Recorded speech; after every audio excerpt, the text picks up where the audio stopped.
Good morning, it's Friday, March 28th. Welcome to the agriculture and business today.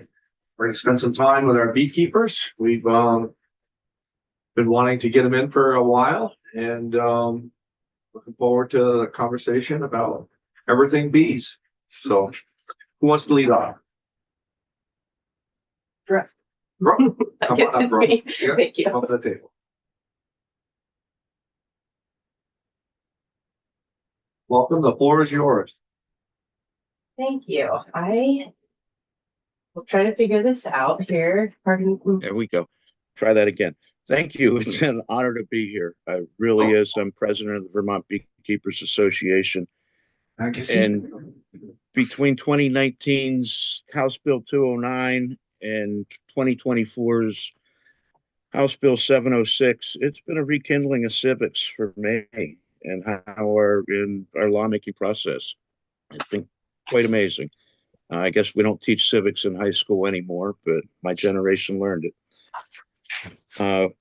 We're getting reports right now, and I'm having some losses myself here with the bees. I'm not sure why this winter. Jeff, We're getting losses, Jeff, reports of losses. Yes. Jeff, can you hold on a second? Can you Please. just say who you are? We're gonna have Brooke actually go first. Okay. All right, and then when you come back, if we can have you announce who you are when you come back, okay? Very well. Thank you. Just here, she's all ready to go. We got her ready, so no worries whatsoever. I appreciate it though. Brooke, make miracles happen. Let's see what I can do here.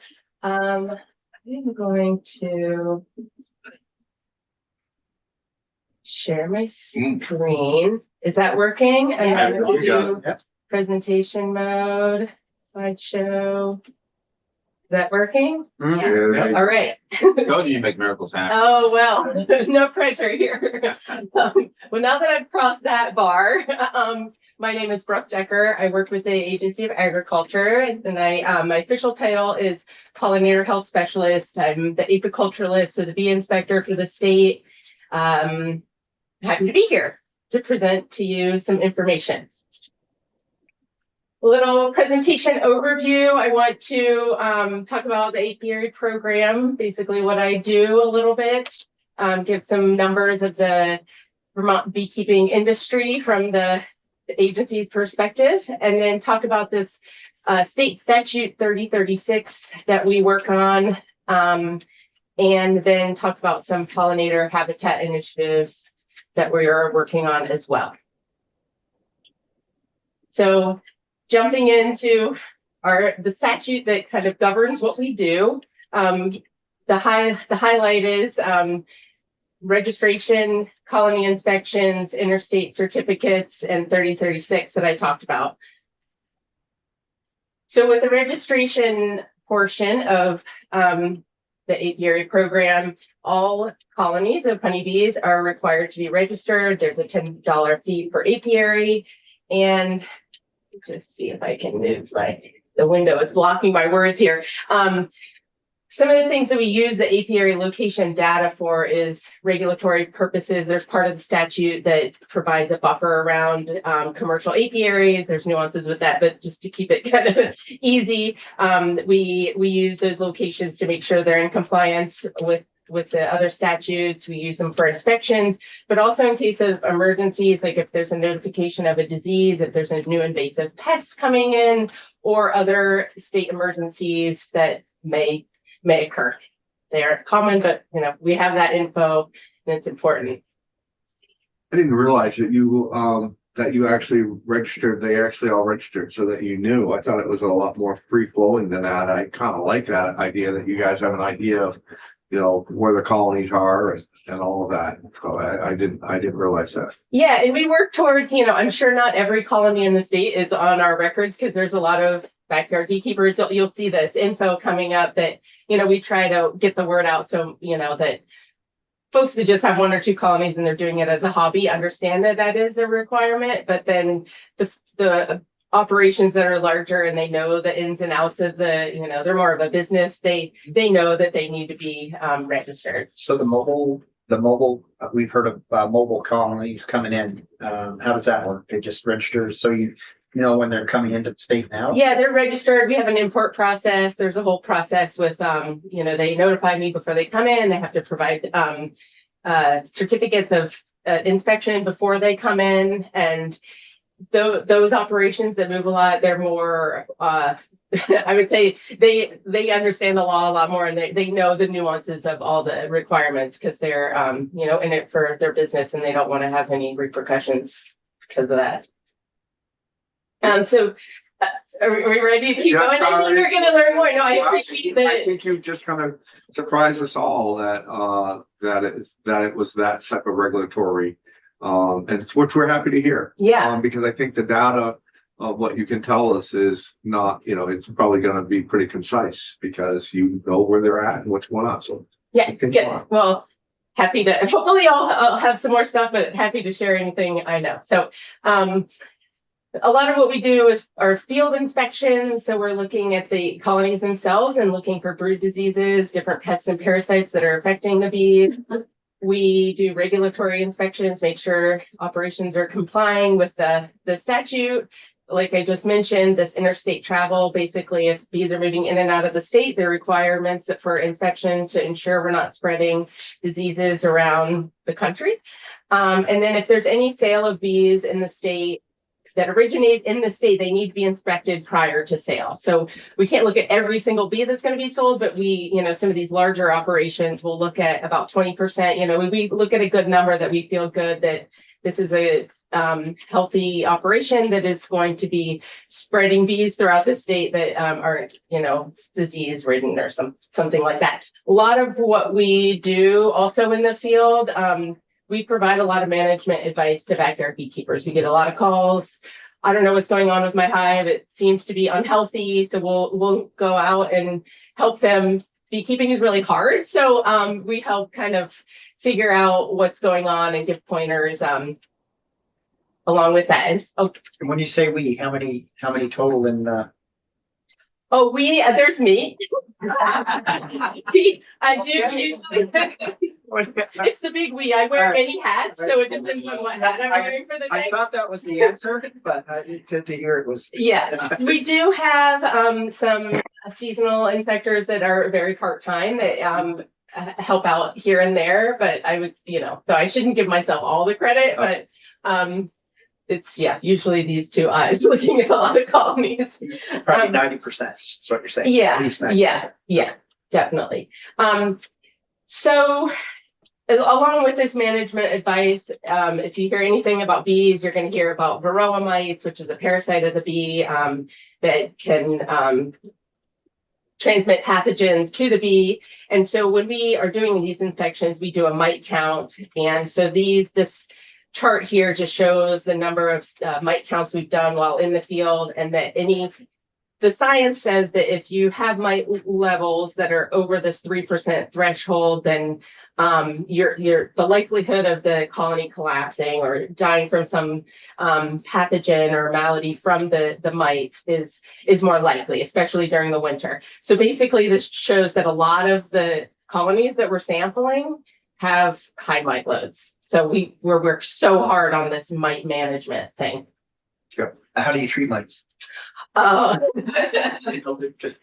so there's many different ways. There's miticides, there's brew breaks. There are, I guess most beekeepers use different miticides, and they're used at different times of year, and there's different formulas. So how's that applied?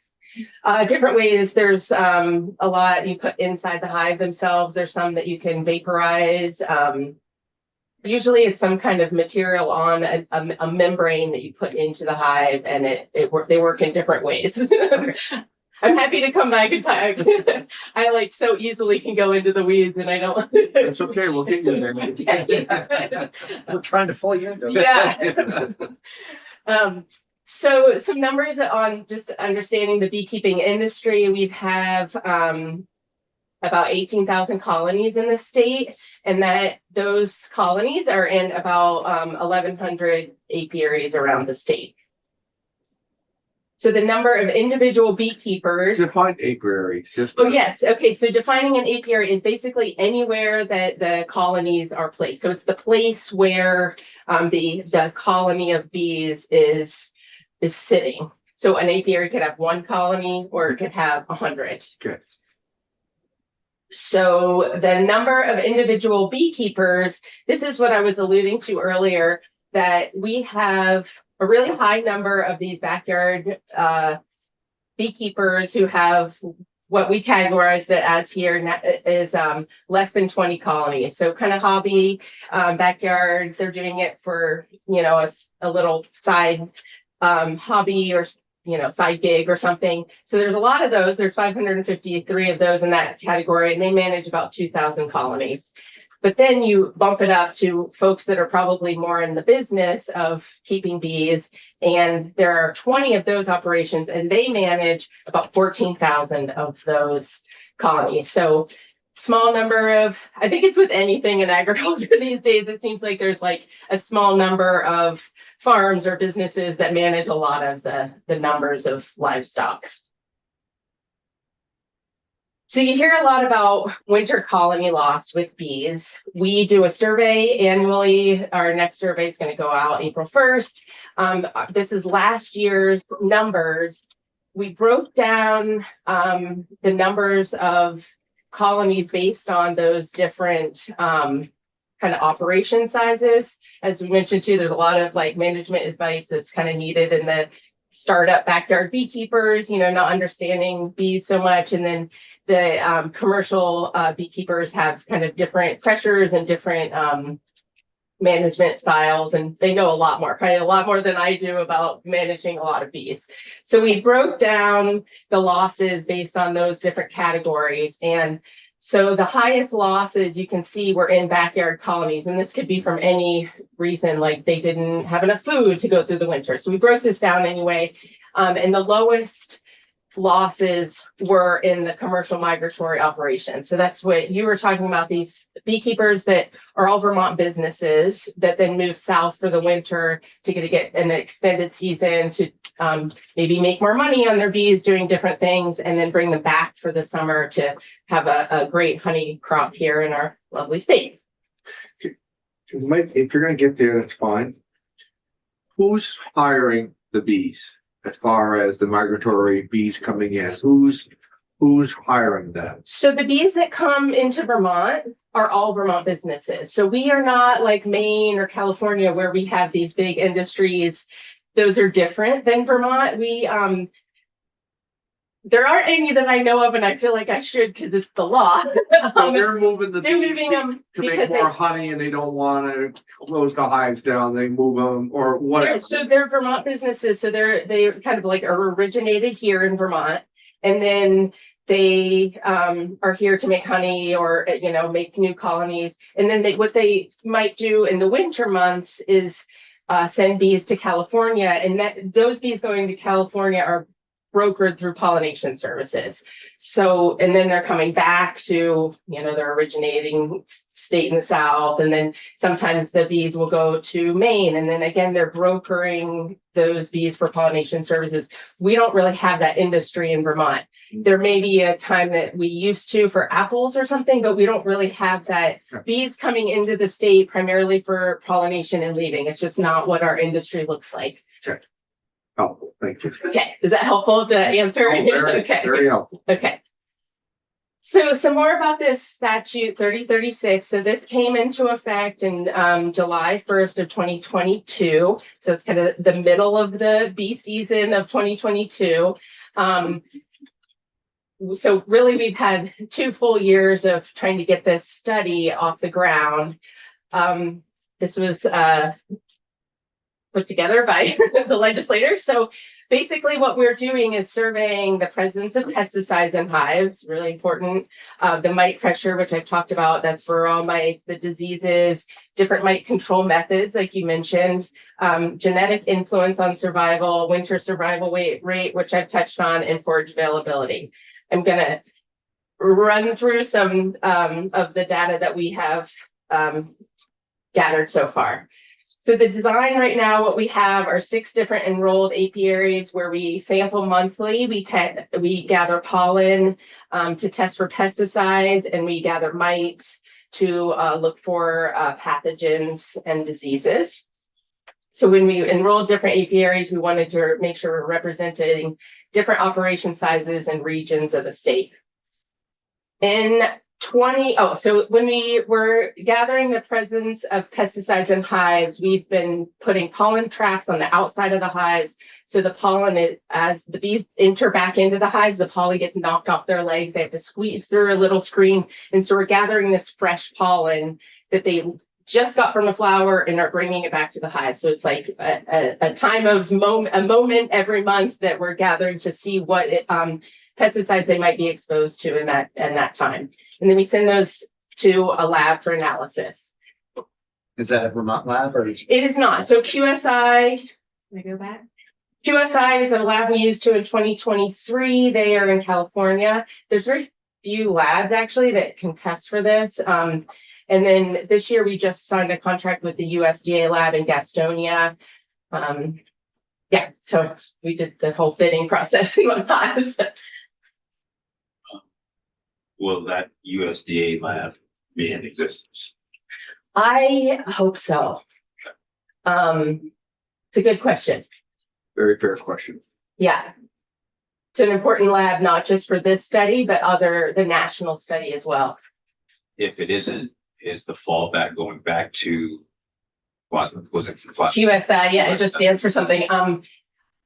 Why we switched was because they are a European lab that then had this umbrella here. In California, I think something happened with the umbrella that we kind of lost a good connection with them. So there was a little bit of, we had to find a new lab. So this was, we had to go through the whole bidding process. So I think we just have to open it up to another bidding process, just like anything. Thank you. Yeah. So the results from the first sampling, and we were, as I said, we 2023 was the first year we really got rolling with this big study. We were able to gather 8 pollen samples from 3 different locations. We had 5 of those samples had levels at or above the limit of quantification. So they're able to determine how much of an analyte is in the pollen sample. 3 different pesticides were detected and quantified. Those were D-curidin and bifenthrin. And then the other 4 samples had pesticide residues that they couldn't quantify. So the results just said pesticide residue detected, but they couldn't quantify it. So one of the samples that we received back had a level of pesticide, this bifenthrin, that's considered highly toxic to bees, and it was at levels higher than the LD50. So the LD50, it's basically the amount of pesticide that if it's applied, half of a population of bees would die. So that's a alarming Can rate we of. talk about those 3 that you have here, where they might come from? I mean, I know DEET is, well, anyways, I'll let you. Yeah, our toxicologist, Pam Breyer, who you maybe have met already, and Steve Doinel have talked about it. The DEET is a head scratcher, and because it's something that's generally applied to, people's clothes. There are articles about that there's DEET in a lot of pollen samples. And I think it's unsure why. That's not the one that's considered highly toxic to bees. I can't remember exactly the other 2. I might have to study up on the other 2 pesticides to understand them more, but I think part of, what we were, it's just, there's so many different analytes. I think each of the labs samples for like 500 to 700 different, not products, but like analytes, so there's a lot, and there's a lot to dig through and understand about those. Do you know where the sampling sites were? I fill about, it's like half a cup to a cup. No, but do you know where Oh, the- oh, where the- sampling Yeah, size. where the sites were, where they were collected from? Yes, yeah, so I have all that. Okay. Yeah, Yep. and I can, And was it throughout Vermont? yeah, I should have put a slide together of the different sites. It's true. I have it in my final report of that, but I didn't have it in the slideshow. I could talk for days, so I had to reel it in a little.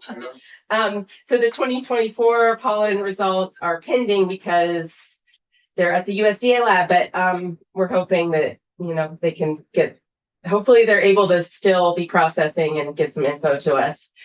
Some of the mite pressure from the study from these 6 different locations in 2023, we had 5 of the 32 mite counts had levels above that threshold. And then in 2024, we had 20% of the samples that we took above that threshold. We test the bees that we sample for diseases, and of note here, this DWB A and B here in the middle that I highlighted, those are associated with varroa mites. So it's a deformed wing virus that can really affect the honeybees. And so those are directly correlated with this varroa mite load. And then this Nosema cerana is a gut pathogen that is often associated with bee nutrition. So I don't want to get into the weeds too much about bee disease right now, but it correlates similarly to the 2024 results. And then I have a slide that I have made before that it correlates also with all the other samples that we do. So these 3 pathogens are kind of the highest pathogens as we monitor the bees in the state. The mite control methods, this is what you were asking about. In the study, at least 4 of the 6 beekeepers use at least 1 miticide when the infestation levels reach that threshold. And then at least in 2023, 2 of the 6 beekeepers were considered treatment-free, which takes a whole lot of extra management practices to disrupt the breeding of the varroa mite. Pulling back from going into the weeds again. And then in 2024, a couple of the sites changed, and now 5 of the 6 beekeepers that are in the study use at least 1 miticide when they reach that threshold. And then 1 of the 6 will use a miticide if really is needed, trying to be treatment-free, but knowing that at some point a treatment is needed. So the forage availability, this is We just talk Oh, about go ahead. the treatments here Yeah. for a little bit. Is I see what you say in the studies and all that, but is it common practice that most hives are gonna get treated during this season, forage season? Is it? It's what we recommend, because if you don't treat, basically the colony is going to perish within 1 year, but it definitely will within Those 2. mites are that persistent? They're that persistent, yeah. So if you're a beekeeper, you're a mite manager, basically. It's a huge issue. I think there was an article that just came out a couple days ago that says it's the biggest threat to the bees are the varroa mites. So they're just persistent, and there's potential development of resistance to miticides. So it's a continuous issue with honeybee health, basically. And are we finding any of that treatment chemical getting into the honey?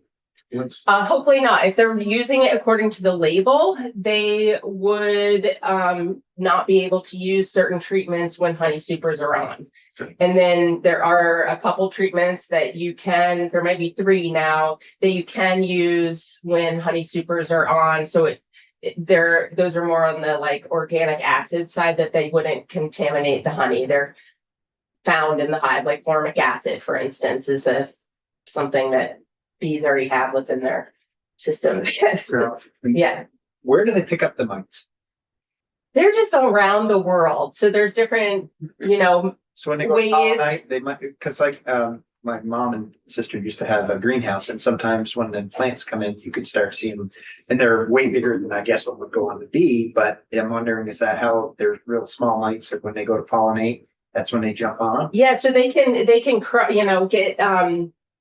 they can get a mite that's crawling around on another bee, from another bee, like during forage. But the most common, I think, I might be misrepresenting science here, but a really common method is, bees they drift a lot is the word we use. So they'll go from one colony to another. They might rob out another colony. So if a colony's dead over here, there's honey in there, the honeybees want it, and so there might be mites still running around in the comb in there, and they're going to bring it back to the colony. So they spread really easily and they reproduce really quickly, and they are just around the world.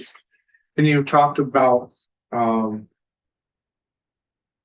we get a sense, we talked about a natural chemical that the bees have in themselves to help ward them off, but are there bee groomers? I mean, the Society of Bees is just fascinating in itself. Or can they groom themselves enough to, or do they do that to rid themselves of mites? Yeah, grooming is definitely part of it. So a lot of beekeepers, I would say probably most beekeepers now do bee breeding so that it's a hygienic behavior that they can, have the trait that makes them want to groom more and keep the hive cleaner. The varroa mite is breeding under the capping, so that where the brood of the bees are developing, and then they also will ride around on the back of the bees. So there's two different phases, and different miticides affect them in different ways. And sometimes just knocking it off of one bee might just throw it onto another one, though. So there's a lot of different ways to, kind of mitigate the huge issue. And I think that's a lot of the education we do is talk about, they're not just using one method, but a combined, method of, I guess, like there's chemical and then like management practices to kind of keep levels low. Okay. One last about that, sorry. So For the organic market, to be considered organic, is there any type of chemical treatment that's allowed to continue that organic label, or does it have to be no chemical at all? I believe there are approved. I'm not super well versed. I'm not a organic certifier. My understanding is there are approved methods, but additionally, the bees cannot fly within a certain range of certain agriculture, I believe. So in order to be, I don't think there's a certified beekeeper or certified honey in Vermont, certified organic, sorry, because of that. And I don't remember the range, but there's a distance that it has to be excluded from certain agriculture. There used to be one in the state, I think, 10 years ago, but I think it just found it was like kind of hard to you're like keeping bees in the middle of the woods, which isn't very profitable for honey. So I think it's a balancing act. Hopefully there's not claims, but that there's organic honey without that USDA label, but I don't know of any per se. Okay. So speaking of honey, great segue into the part of the study that's called forage availability. And this is a very fun part of the project for me. I love playing with maps, and I found this application. It's put out or like developed through Penn State, and it's called Beescape. And you plot an apiary on the map, and you can set the radius of the circle that you want to pull up all the information on these different map layers. And they shoot out this great report that gives you the economic value, the habitat quality, the land use, the climate, and the precipitation in that region. It's a really fun tool to use. And for the report that I developed for the 3036, I used a 3-mile radius because that's the kind of the extent of what bees will fly. That's like their outer range that it makes it less, at some point bees calculate that if it's too far to fly and they're getting food, it doesn't make sense to fly back kind of thing. But that's what, that's kind of the range there. So I plotted these with for all of our sites. And I gave this presentation to the Ag Innovation Board on Monday. So some of these slides are just kind of left over from that, recycled, not leftover, recycled. And the question they had asked was, are any of the sites adjacent to cornfields? So on this B-Source map, you're able to pull up the land use, and it can provide keep having to move my Zoom screen here, the land use percentages here, and it in this particular site that we have monitored for the past 2 years, it shows a layer of 5% corn, and that was the site that had the most corn in all of our sites. So it was interesting thing to play around with, I guess. Say that in a different way. Okay. It's So very important to us. yes, so you can use this tool on Bscape to plot the location and provide the land use in that area.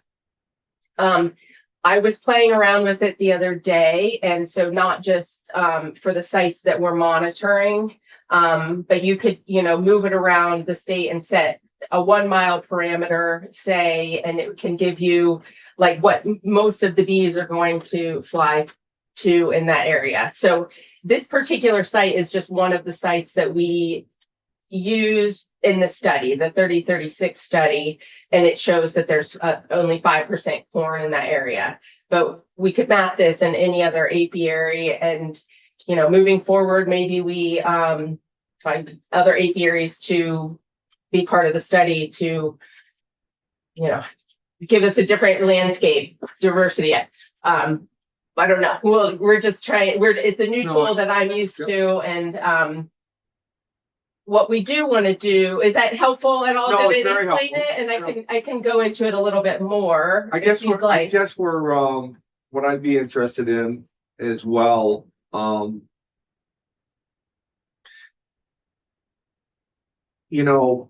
we're trying to do as a new committee, and we are just trying to keep a very open mind about something that was passed before, and we just want to hear, and you're doing a very good job with it, but we want to hear very unbiased testimony, which you're doing. And we just want to be able to form conclusions and as a committee, as far as, what is right, what is wrong, and all of that. So that's why we're kind of drilling down into some of, what you're doing here, which is, you're opening our eyes, or my eyes at least, to how much information there really is out there. And which is very, very helpful. So when we start to hear things about where the placement of these hives are, and it's probably not even the right word to say that, apiaries are. Yep, it's interchangeable. But it's important to us to know where they are. What are these bees feeding on? Once they're feeding on, when they're coming back, are they feeding in orchards? Are they feeding on golf courses? Are they feeding on cornfields? Are they feeding on vegetable places? Where natural fields? Just to try to get a sense of what is, if anything, is causing harms to bees. Yeah. And so that's why when you start to talk about where these placements are and what percentage of what they're bringing back to their hives of what is feeding them and making honey for them, it is a concern for us. Yeah. So I think that set in a way where we're not to speak for the committee, certainly for me, it's important. So. Well, I think that's a great segue into some of the programs that we're, looking forward, what we're working on. So you said it really, really great. So basically, where are the risks and how can we mitigate them? If it's pesticides, how do you create, bees will go to where there's flowers, right? So some of the work that we're working on is building more pollinator habitat. And we were working with AOT. They're going to do some programs along the interstate highways. We've been working with them on just like what different mixes might work and such. The Vermont Center for Eco Studies, we're doing a project just similar to what you mentioned. What bees are where and what are they foraging on, and they're in different, in different landscapes. We have the pollen samples that we sent off to the lab for tested for pesticides, but we can also get those tested for botanical ID so that we know where the bees are going here and there. And so much of what I would like to do is understand that resource again, that beescape resource.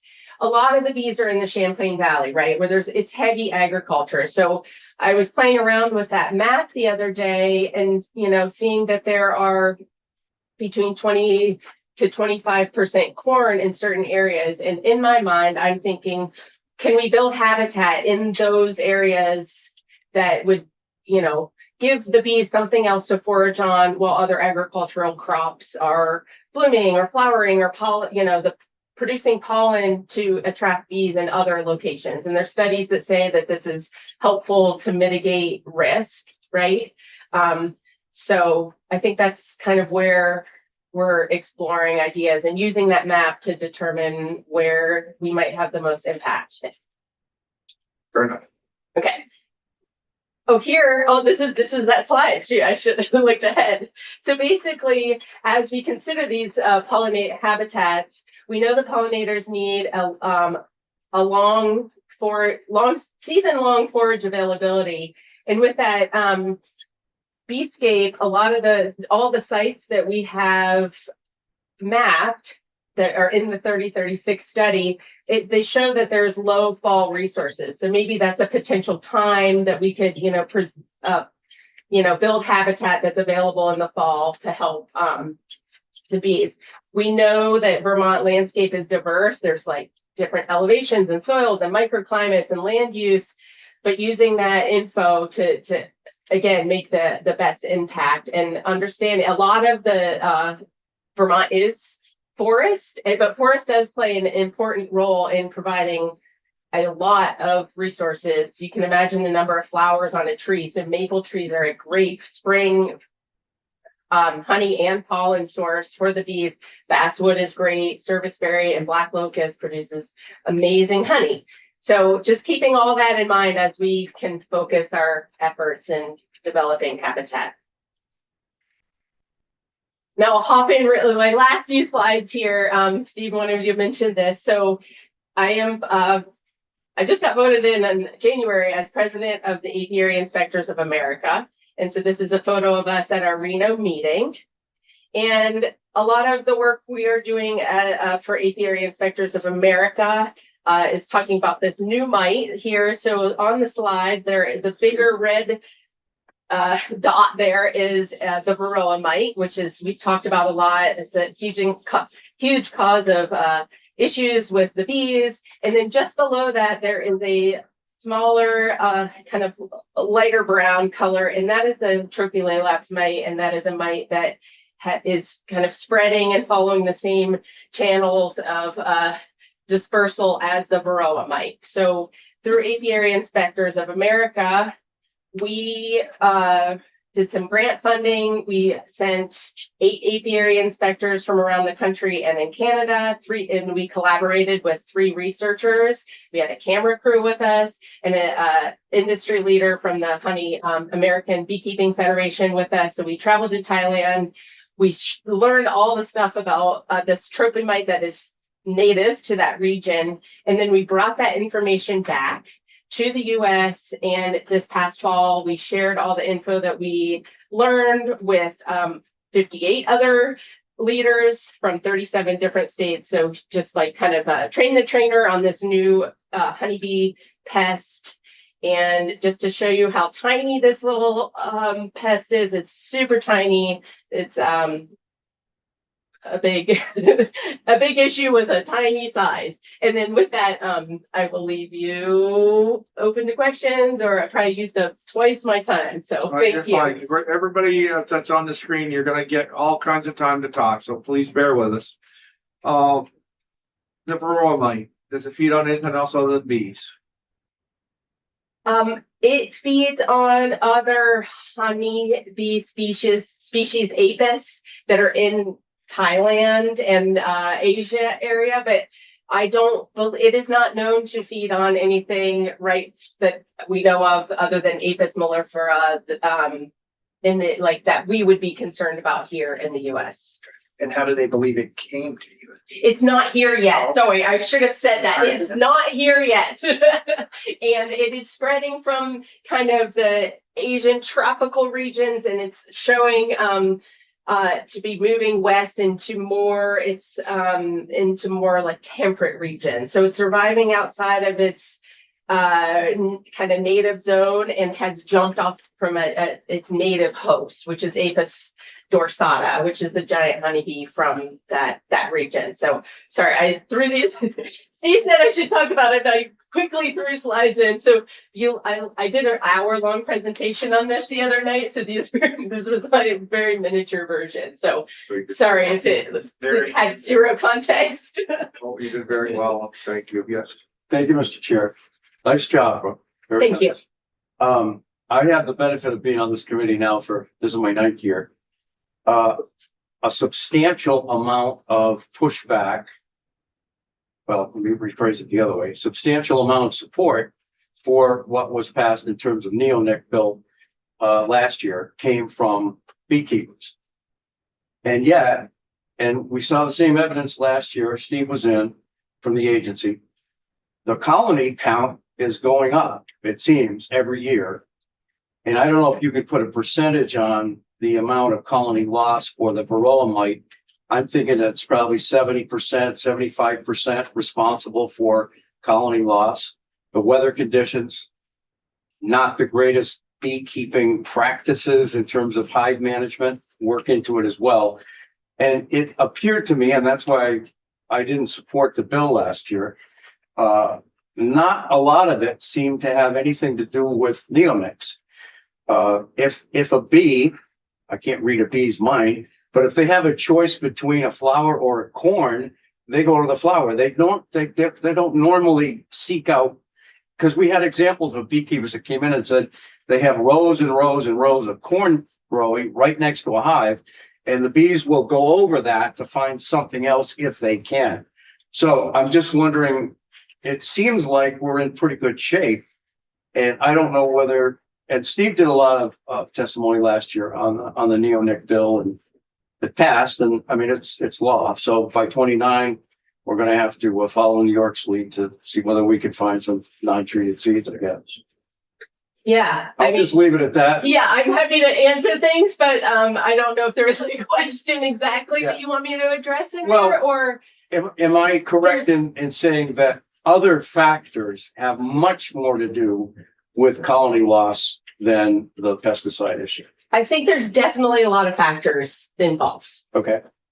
That's constantly what, if you go to any presentation on bees, it's multiple factors. There's not like the one, smoking gun, if that's the right word to use. I don't know. I don't know if I would like that term right now, actually. But I think there's a lot of factors, right? And then, so yes, it's true that the colony count is going up in the state, and that is for various reasons that I think we'll hear from Jackie. So some of the, she's trying to build her business, so she's going to have more colonies. So some of that is embedded in, business practices. It's different than a wild population that relies on a lot of natural resources to function, where beekeepers can actually, make a lot of colonies from a few. So that's in there. Climate has a huge part to do with it. Land use has something to do with it too. What resource so it's a very deep question, and I think, I don't know I how to know a answer. lot of hobby beekeepers, and I can tell you they're not doing all of this.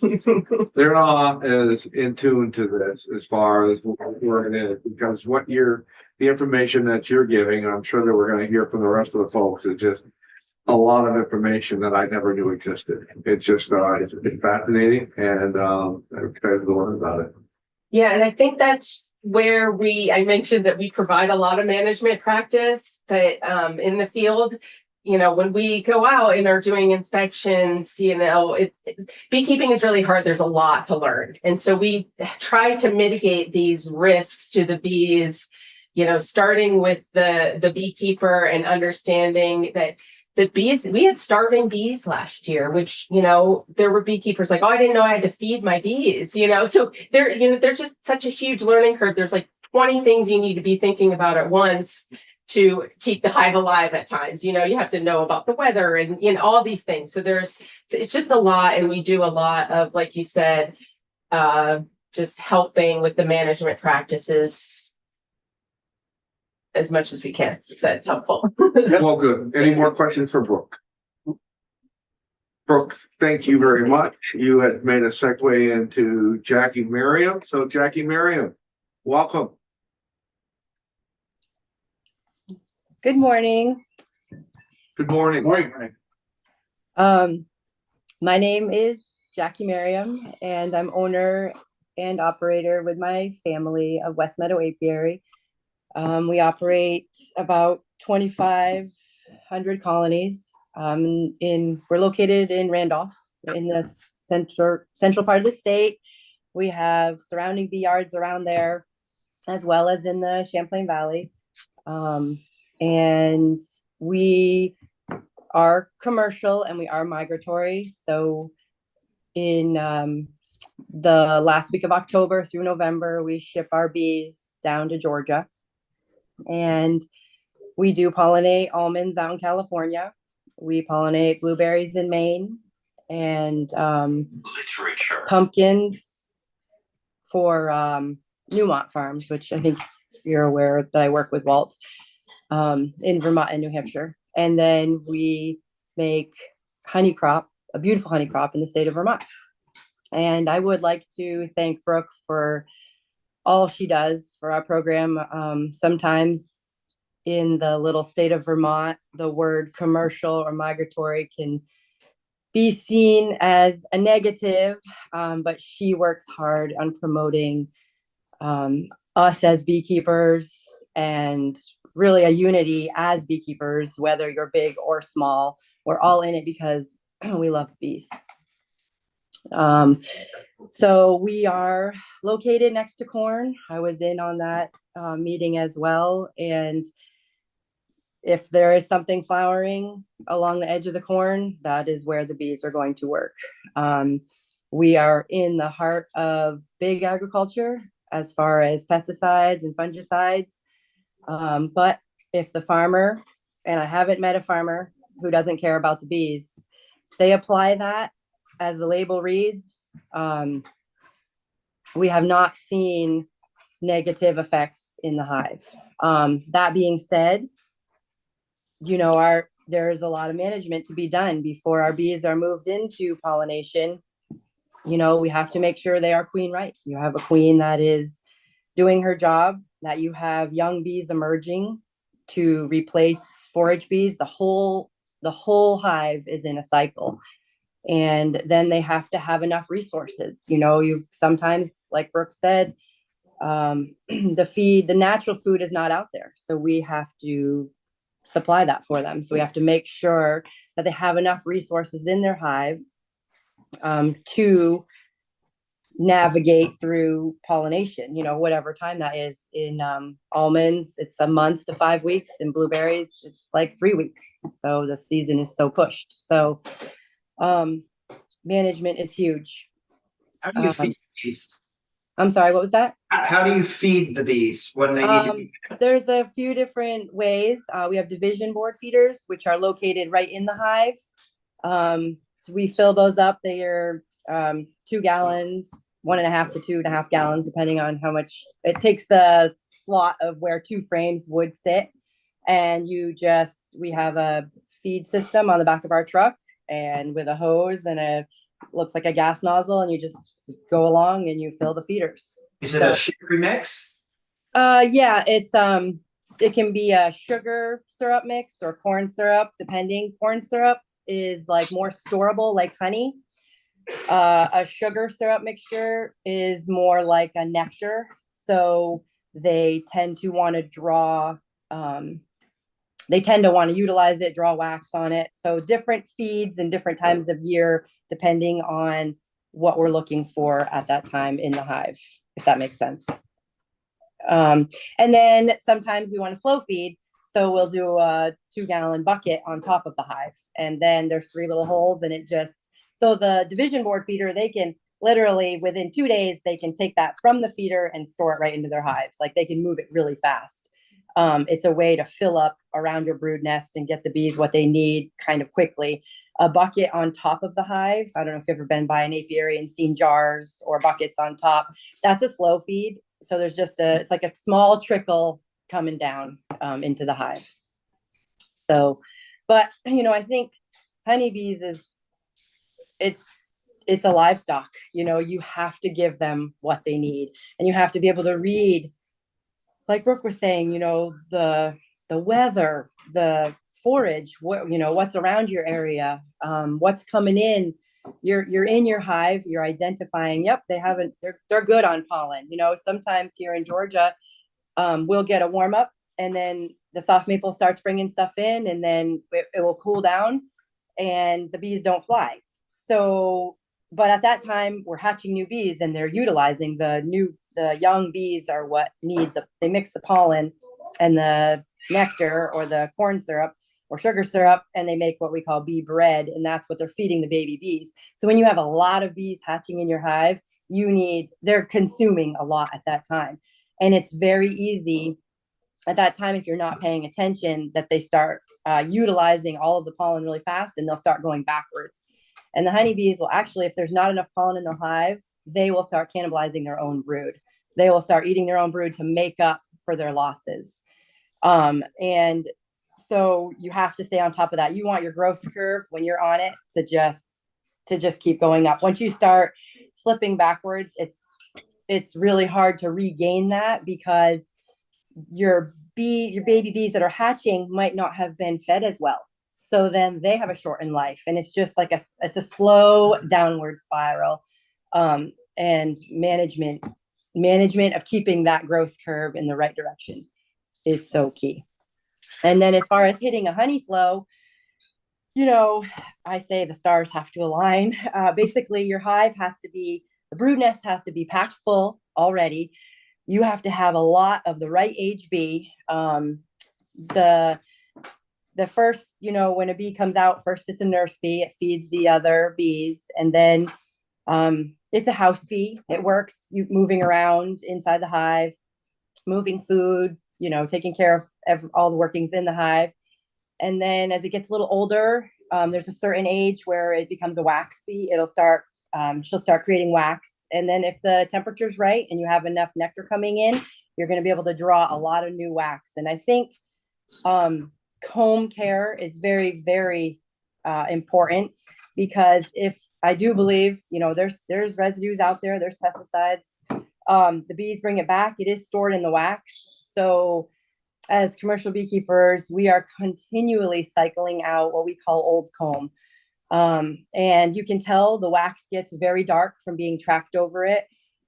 Sometimes they will actually take old pollen frames and propolis over them. A propolis comes off of tree resins and such that they bring back to the hive. And like in the north, they will use it to actually glue any holes in their hive to like protect it from wind or the cold. It's like, so it's a really sticky substance when it's hot, and then it's hard as a rock when it's cold.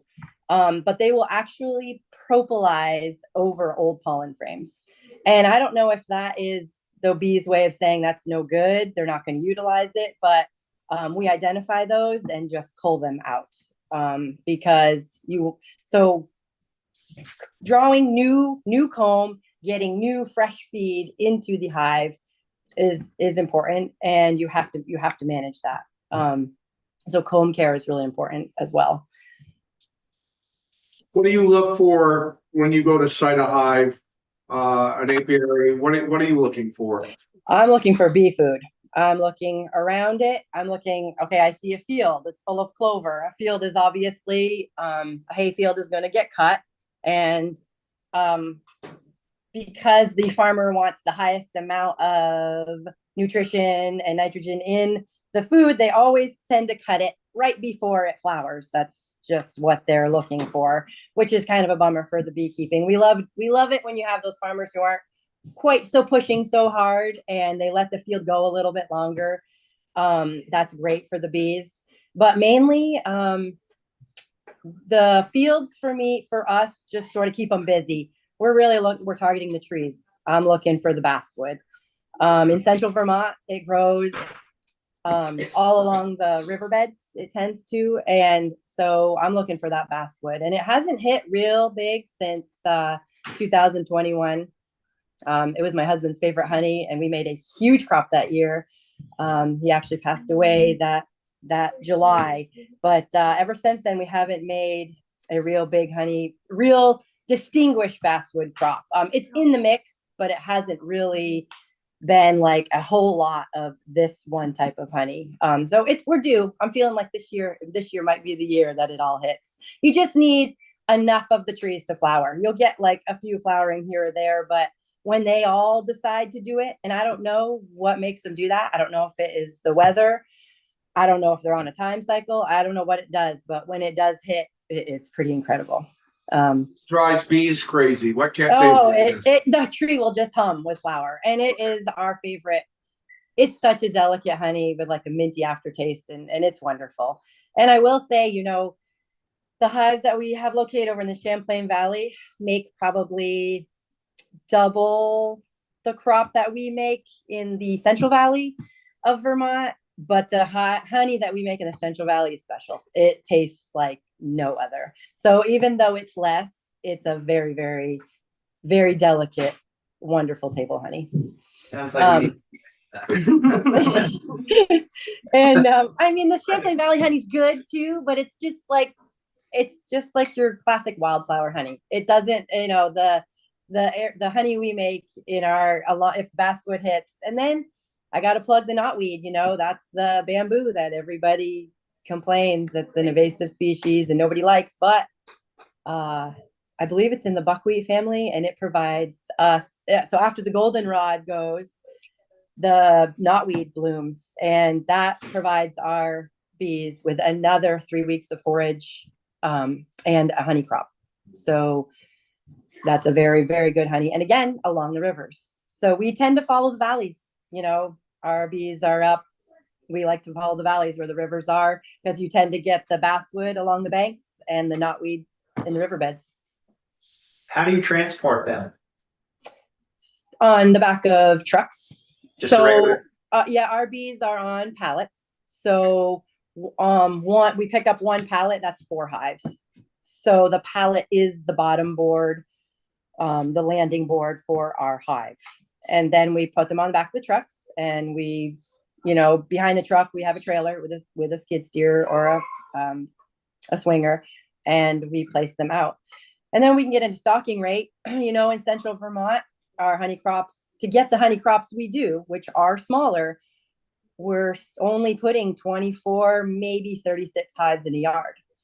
In the Champlain Valley, we can get double what we get in central Vermont, and we run our yards 64 over there. So double the hives, double the honey. Half the hives, half the honey in central Vermont, but it's a unique honey crop. But you have to know that as a beekeeper, and we play around with stocking rates all the time. If it's too, What's the break-even point as far as pounds of honey for a hive for you? Where does a hive? What's the pounds of honey coming out of the hive have to be for you to deem it break even or successful? Well, honey for us, pollination pays the bills. Honey is unreliable because it's not always there. Some years, not last summer, the year before, is that the real wet summer?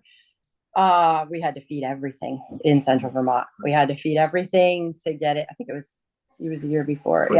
Yeah. So, you have to read the season.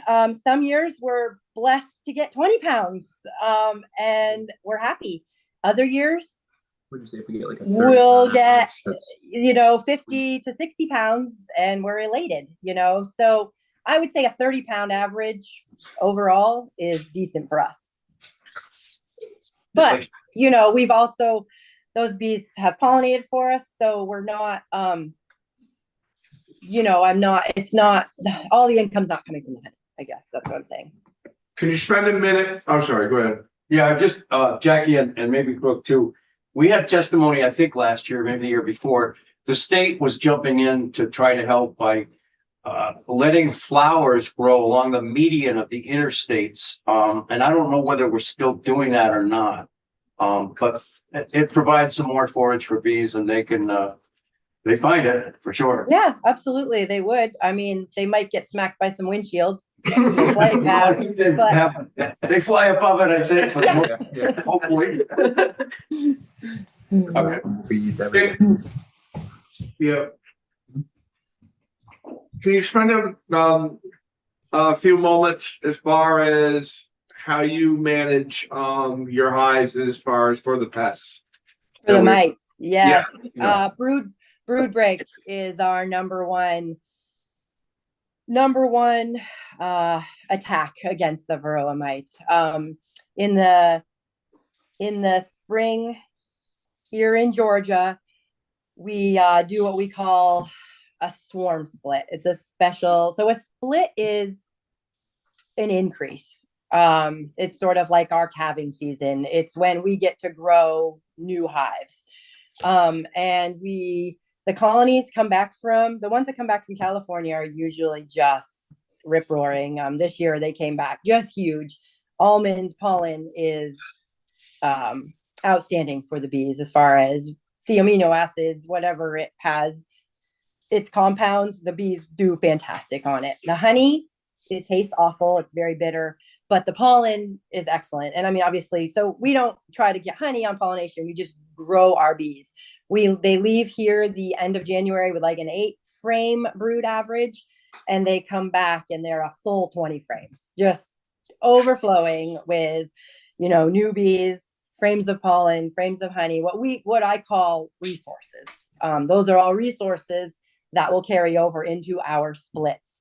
So we take a hive, which is a double deep, or like our brood chambers are doubles, and then honey boxes get smaller as the bees move up, and we put those on. So right now we're just all in brood supers, which are a deep hive body. And we put the queen down. We find the queen. We put her down below with newly drawn comb and some honey and pollen on the outside. Then we put a queen excluder, so she can't come through that. So she's in the bottom box. In the next box, we put all of her brood. Sometimes we get 2 full boxes of brood above her, and we let her sit for 5 days, 5 to 7 days, depending. So she starts to relay the bottom box, because she's forced to stay down there. She starts to relay her frames. She'll get, like, within that time frame, she'll get 3 or 4 frames laid. And it's an egg for 3 days, and then it hatches into a larva. So you've got nice open larva. Some of the nurse bees come back off.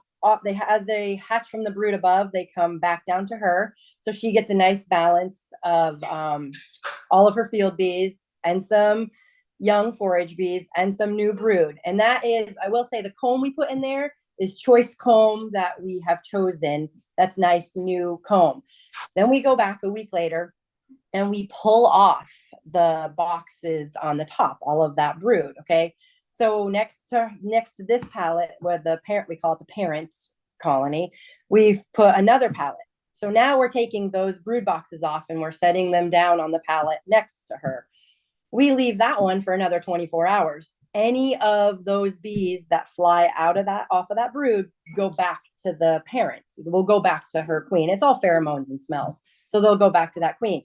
So we've just created if you're looking at the one with the queen only, we've just created a broodless. All she has is, it's a queen, it's some young nurse bees, her field bees, the forage bees, and open brood.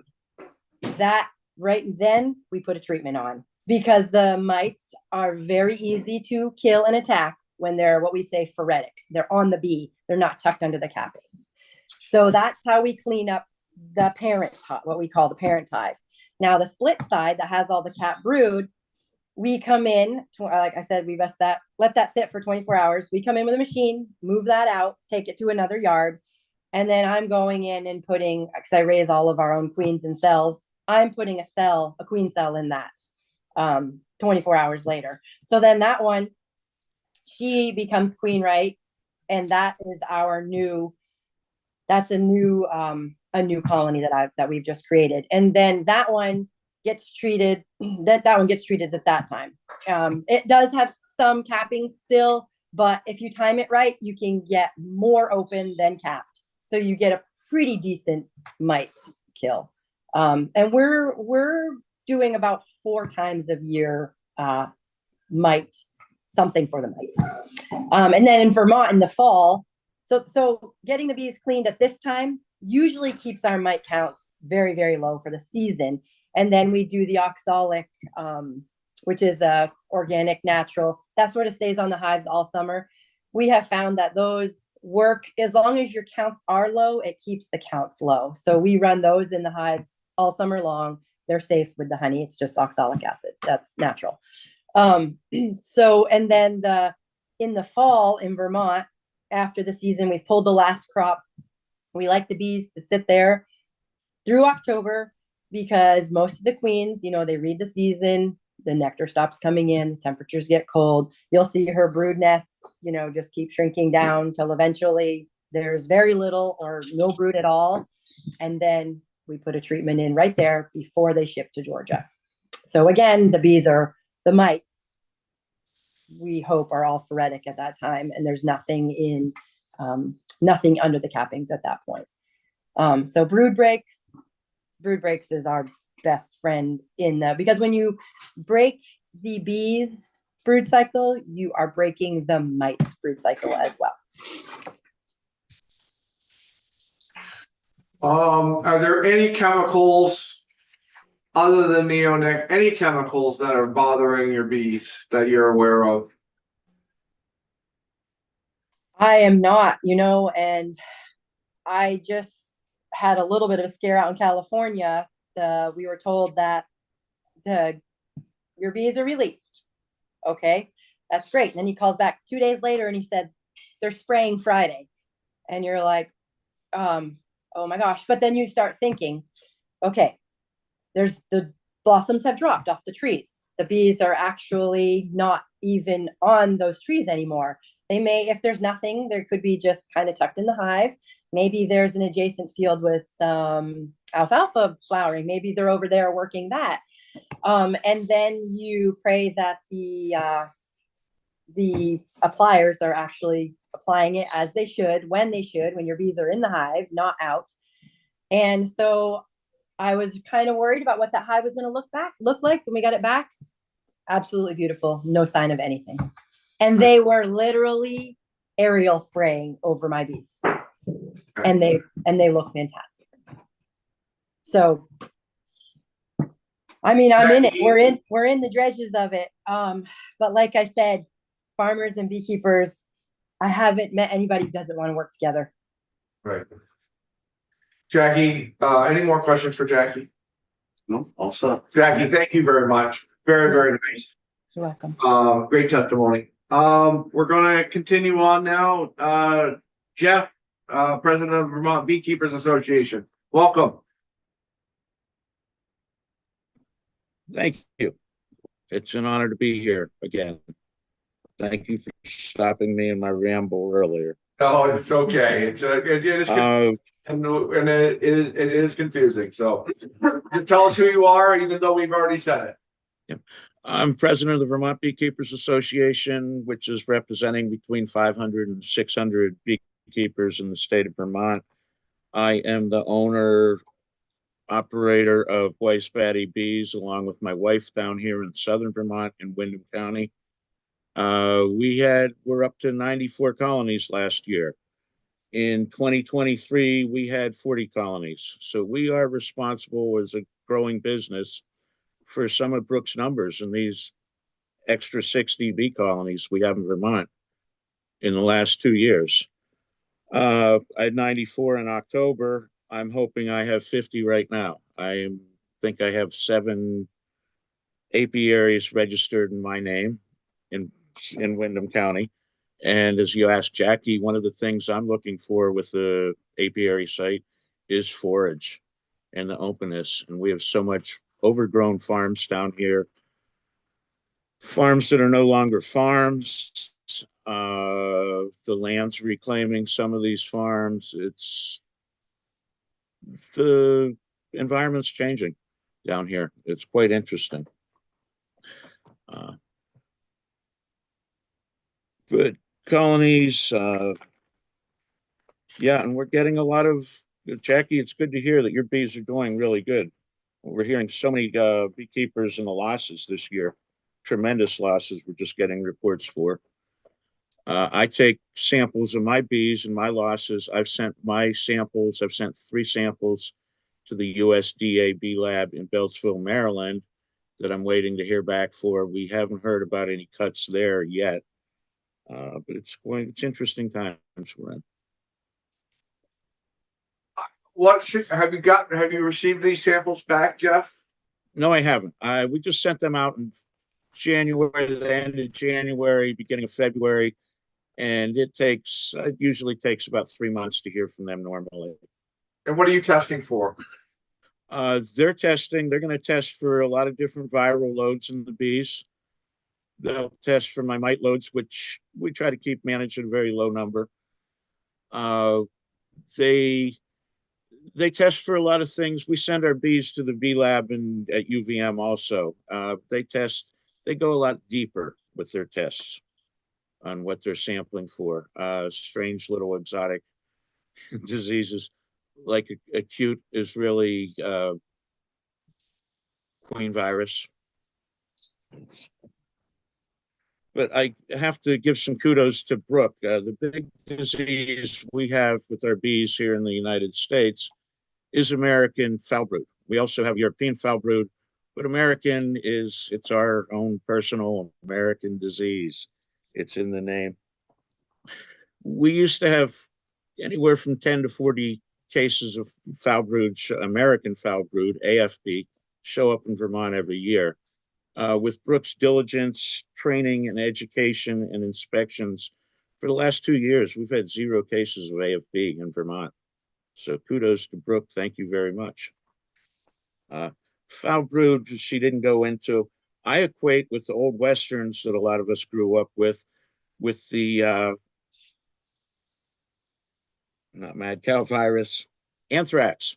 The anthrax would show up in your herd, and the other cattle ranchers were coming in with their torches to burn your herd out. And we aren't burning other people's bees, but that's the cure for the American foul brood in Vermont, is to dig a hole, you put your hive in it and burn it.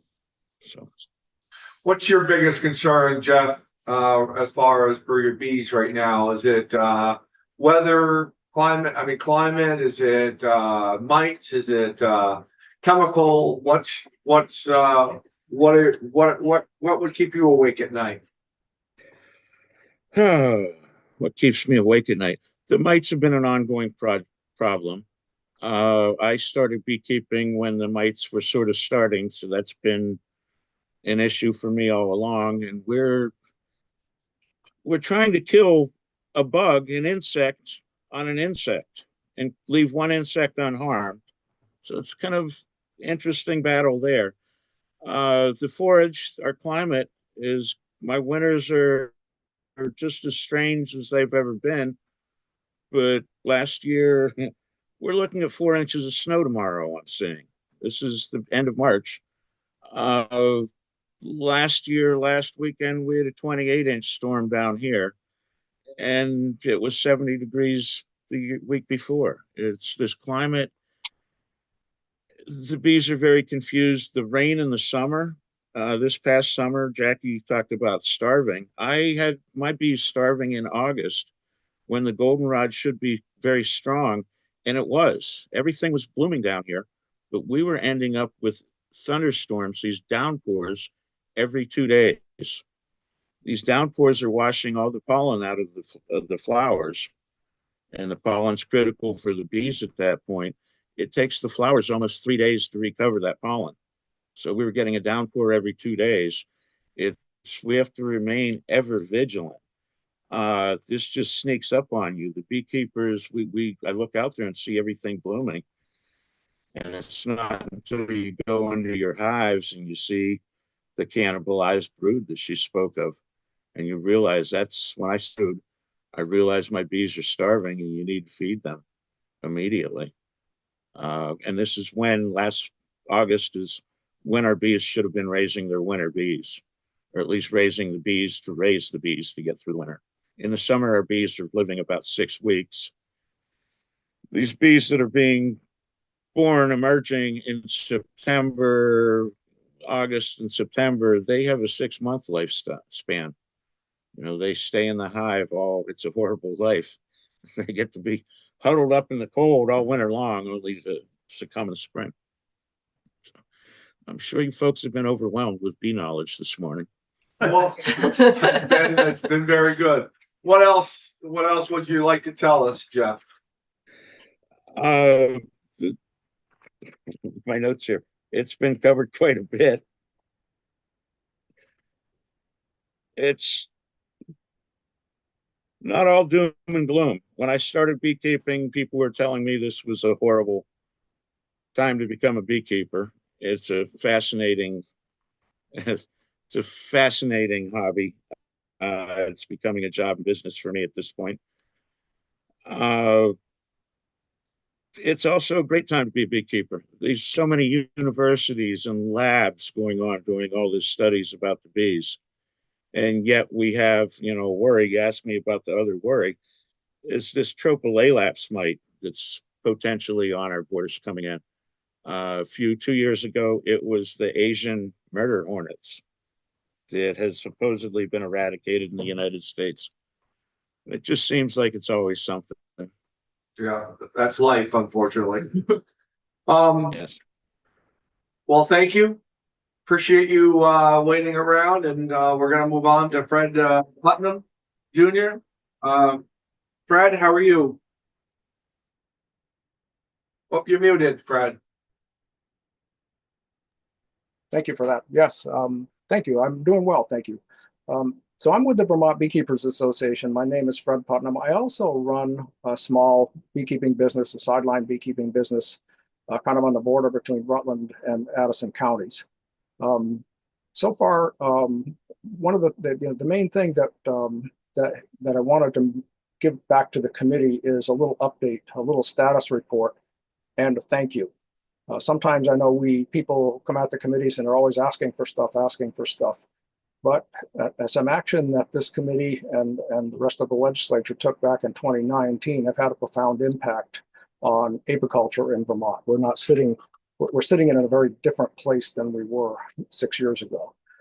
And the main thing with that was when H205 went through the legislature, became Act 35, it established a couple of positions in the Vermont Agency of Ag, Food, and Markets, one of which is our pollinator health specialist, state apiculturist, Brooke Decker, who you've heard here today.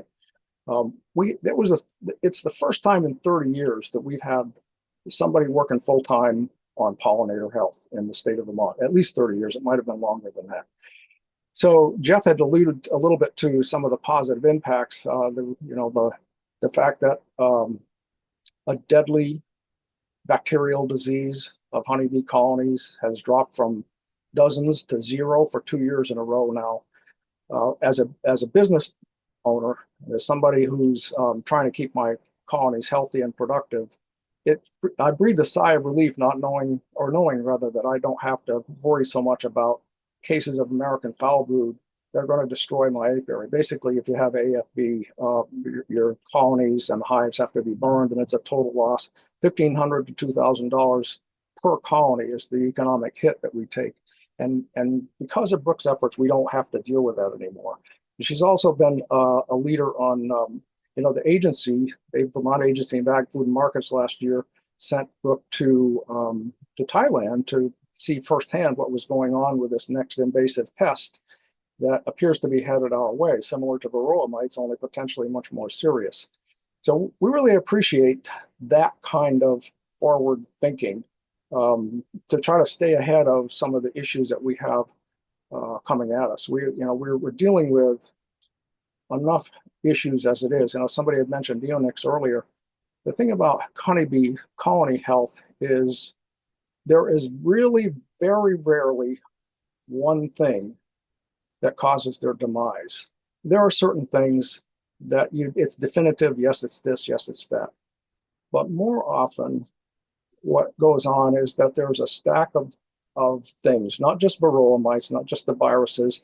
There are sublethal effects of pesticides. There are all sorts of other parasites. But when you stack these all together, you get to a point where that's really starts affecting colony health, and particularly overwintering survival, which is what we in Vermont where we have long 6-7 month winters without food supplies, which is what we really have to be concerned about.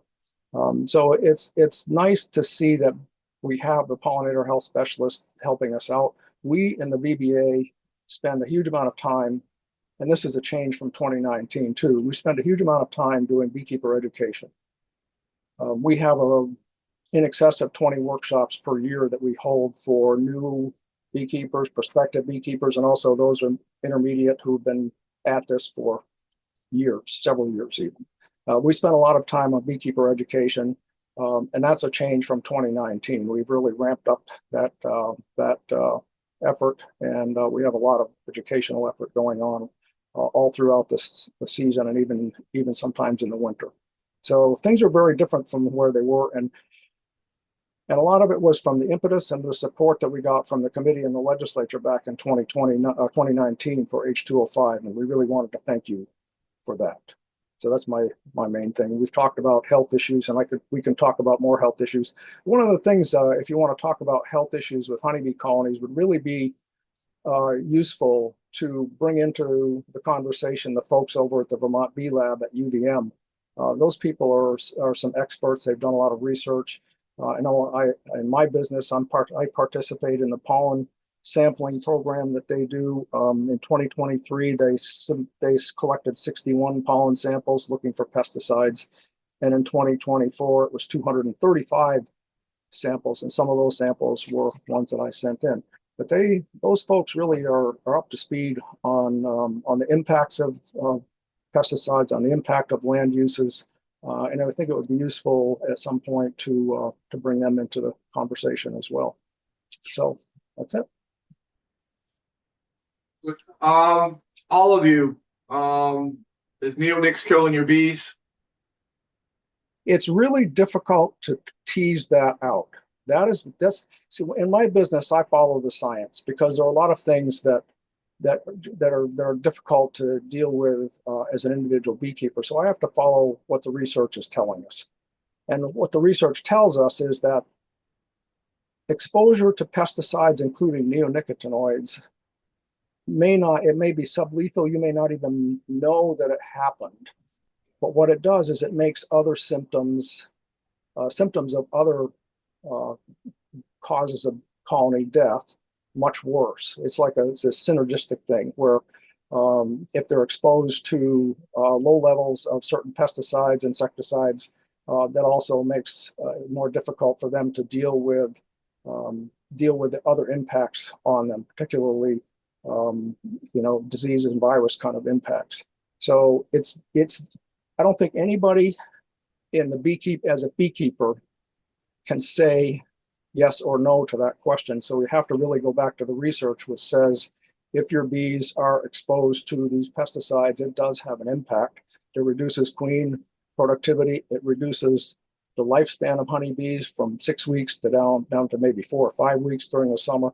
These are the potential impacts, and it's just stacked up on top of the other things that we have to deal with. And that's what the research says. So the other thing is,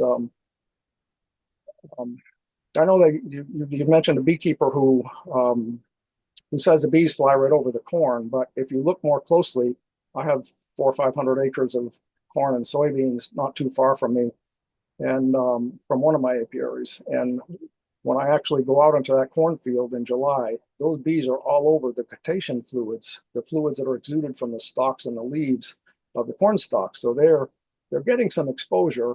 That's high in sugar content, so that's why they're after it. But that's where they're getting some exposure as well. So even though, and we also know that neonics are spreading out into the environment to adjacent plants, down in the soils and the groundwater. So we know the stuff is there. And so that's why we have to go back to what is the research telling us, because what we're dealing with is these sublethal impacts that make other things harder for honeybees to deal with. Jeff, same question. I've been involved in several, every single pollen study that Fred has been involved with. I've sent my samples in, as well as doing some work independently in my pollen samples. I've sent to a lab, a government funded lab, a military government funded lab in Colorado. I have ended up with, bear with me, Clothianidin. It's one of the neonics, one of the big three. In my pollen samples at one point, I don't have any corn around me. Okay, the neonics, it's the new nicotinoid, nicotine-based pesticides that came out. This was the answer to DDT. We cannot deny what DDT has done to our environment. The science is out there. The neonics was the answer to that. The next thing, it's a forever chemical. It's out there. We've proven last year that it's in the soil because it's a treatment. They're putting it in the seeds and putting it into the soil. It's transmitting into the water systems. It's affecting our bees developmentally in this synergistic effect, as Fred says. All these stressors add up to the bees. The big thing that we're seeing in the news right now in Vermont is the PFAS. I'm down here next to Bennington County, which in my mind was kind of ground zero for this. I can't believe that we keep wanting to hold on to these neonicotinoid class of pesticides with everything that's going on in Vermont. Europe banned them close to 20 years ago. Quebec has banned them with no issues. It doesn't help the bees. It's not helping our environments. Someone mentioned about the flowers they're planting in the medians and the highways. That's great. The bees are using them. It's not just the honeybees. It's the native pollinators that were here first that are using them. Anything that's hurting the bees is also hurting these native pollinators. They're definitely not helping them. That is my opinion based on the science that I've read. Okay, actually, Quebec hasn't banned them. You can still use neonics in Quebec. It's just you have to get They have right. So you're they still have some using just as waivers. much neonics, but there's just the way that they've done it as far as getting a permit for it. But I just want to be accurate. I want to be accurate with that. Jackie, same question. Yes, can you, what's the question? Is neonics killing your bees? I don't believe you can point at one thing and say that is the blame for a colony loss, because there are too many variables in beekeeping. Fair enough. First, I want to thank all of you. You guys do something. You did something that doesn't happen very often in a Senate committee. Is you kept us over our time. So it's only because of what you folks did, is because you're there. So I want to first of all apologize for doing that, but I also want to thank you for that, because the information that you gave to us was very, very valuable. We were just trying to seek just knowledge is what we're trying to get to, and you guys have plenty of that. I do want to say that I want to get you back at another time to ask about how we can help you with your markets, with your honey markets. And we didn't spend any time on that today, which I do apologize. But that wasn't the thing we were having today. But I do want to get you back in on a different subject at a different time this year, if we could. If not, next year. But talk to you about what we could do to help you, or hear about what your troubles might be as far as moving your product, what we could do to help you move your product, what we could do to help you expose your product, get better exposure, And, we'll give you plenty of time with that and hopefully change the subject into something, a little bit different, but I want to thank all of you. It was, very knowledgeable, for me anyways, as far as the knowledge that you gave was very helpful. And, committee, any more questions? Brian? Yeah, thank you, Mr. Chair. Not a question necessarily. I just wanted to express my thanks as well. I'm sensitive to the needs of beekeepers, but I do want to point out that in this committee over the last couple of years, we also heard from farmers. And that is a main thing that we talk about all the time as well. And I don't think there's any doubt that without the treated seeds, the corn crops did not do as well. The corn seed maggot appears and the yields were down. So you have to, as is true in this building all the time, you have to have balance and you have to sort of make a decision one way or another as to whether overall this decision is good for the most amount of people. And farmers were very clear that they needed the treated seed, at least right now. Maybe there's something coming where that'll change. We have till 29, unless the date changes.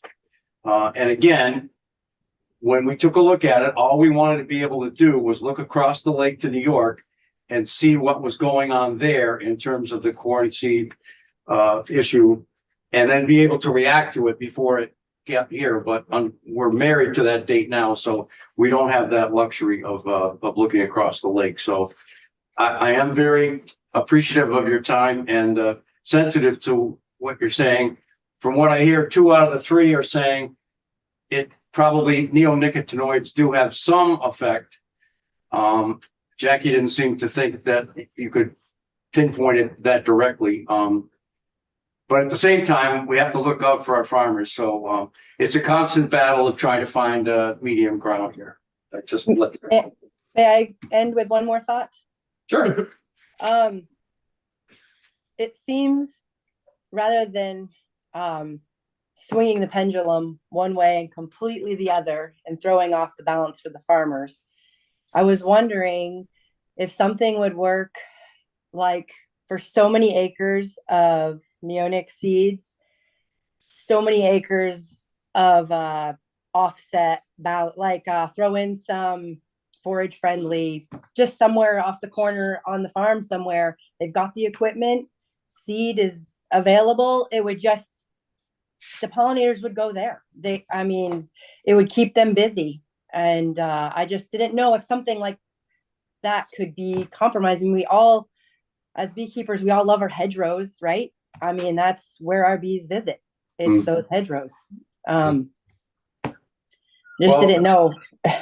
Yeah, if I was a farmer growing both corn and a beekeeper, I would definitely think that that's a great suggestion, Jackie. So yeah, you're trying to help one and not harm the other. So exactly, because I mean, the dairy farmer, well, as a commercial beekeeper, I mean, it's a numbers game, you know, and dairy farming, it's a numbers game. It's pounds in and pounds out. Yeah. No, you're right. Well, thank you. Appreciate you. And we'll have you back. Okay. Have a great day. Thank you very much. Committee, anything else? Okay.